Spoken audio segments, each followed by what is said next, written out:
নমস্কার, আমি আচার্য চন্দ্রানী ভট্টাচার্য। কেমন হতে চলেছে কর্কট রাশি জাতক জাতিকাদের আগামী মার্চ এবং এপ্রিল মাসের সময়টি, চলুন জেনে নেওয়া যাক। কর্কট রাশি জাতক জাতিকাদের লগ্নের সপ্তম ভাবের ওপর দিয়ে মঙ্গলের অবস্থান রয়েছে এবং আগামীতে মঙ্গলের অবস্থান রাহুর সাথে তাদের লগ্নের অষ্টম ভাবের ওপর দিয়ে হবে এবং শনির অবস্থান তাদের লগ্নের নবম ভাবের ওপরে রয়েছে। এই সময়টিতে জাতক জাতিকাদের জীবনে বেশ কিছু পরিবর্তন হতে দেখতে পাওয়া যাচ্ছে। এই সময়টিতে বড় কোনো সিদ্ধান্ত বা ঝুঁকিপূর্ণ কোনো কাজ করা আপনাদের জন্য একেবারেই উচিত হবে না। এই সময়টিতে নিজেদের ধৈর্য এবং সহ্যের মাত্রা অবশ্যই বৃদ্ধি করুন।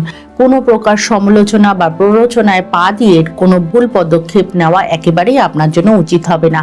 কোনো প্রকার বাদ বিবাদ বা সমালোচনার কর্ণ না দিয়ে নিজের কাজে ফোকাস রাখাটা আপনার জন্য যথেষ্ট উচিত হবে এই সময়টিতে। তবে আপনার লগ্নে দ্বাদশ ভাবের উপর দিকে বৃহস্পতির যে অবস্থানটি রয়েছে, সেটি আগামী 10ই মার্চ থেকে বৃহস্পতির যে অবস্থান হতে চলেছে, সেই অবস্থানটি আপনার জন্য বিশেষ শুভ রয়েছে। সেই সময়টিতে বৃহস্পতির অবস্থানের কারণে আপনি বিদেশিক সূত্রে আপনার বেশ কিছু লাভ বা উন্নতি হওয়ার সম্ভাবনা রয়েছে। এছাড়া পরবর্তীকালে বৃহস্পতির অবস্থান আপনার লগ্নের উপর দিকে হওয়ার কারণে আপনার জীবনে বেশ কিছু অগ্রগতি হওয়ার সম্ভাবনা দেখা যাচ্ছে।